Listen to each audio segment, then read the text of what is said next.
am a Hellenic polytheist, which means that I worship the Greek gods, and I'm also super gay. So this is a poem that came out of that.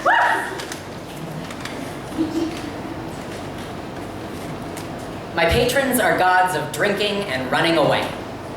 I would joke that those are my only skills, except for the way you make me want to be skilled in loving.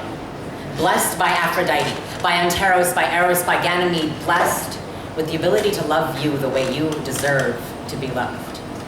You carved out a space for yourself on my altar, and now I worship Apollo the way I want to worship you in sunlight, with poetry. You turn me from religion to blasphemy. I hold no gods above my gods, but hold you above all. I cannot fear the wrath of Zeus, because Zeus has never heard how you thunder through me, how you storm through my skies, or maybe he has. Maybe Zeus has yet to strike me down because Zeus knows that you keep me grounded. Maybe the gods themselves agree with me that you please my patrons.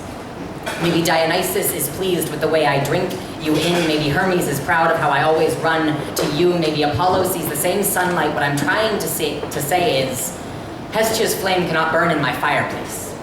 I do not have a hearth for her to bless, or a home with 4 walls, or a chimney for her smoke. What I'm trying to say is, when Hestia tends the flames in my home, her light shines from your eyes. What I'm trying to say is, I do not think we anger the gods.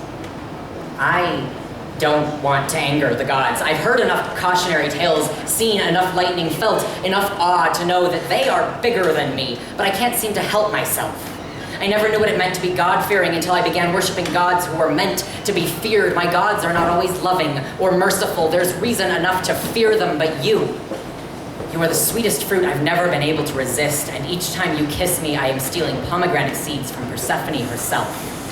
You are my forbidden flame, a gift I was never meant to receive, and if, like Prometheus, I am doomed to suffer for having stolen you, I will live forever, unable to regret a moment of your company. For you, love, I would cheat the god of death and content myself to menial labor. I will take my place beside Sisyphus, and when Sisyphus asks if you were worth it, I will say that you are Achilles. I would rather be a coward than your Patroclus. I do not want our story to be a tragedy. I don't think that it is. From the moment you brought sunlight into my life, I believe the gods have smiled on us. How could they not when I look at you and see Heracles, see Eros, see Hermes, see Ganymede? When I look at you, I see Hyacinth. I want to give you flowers. I believe Anthea herself would grow them for you, would bloom hyacinths out of season to honor your beauty and my love. Love, you turn me to blasphemy. Make me forget how to properly fear my gods, too caught up in feeling fearless and dauntless and loving you. And yet I believe Aphrodite sees us and smiles. I believe Hades grips Persephone to his side and recognizes love for what it is. I believe Eros has given his blessing. I believe we love you and me.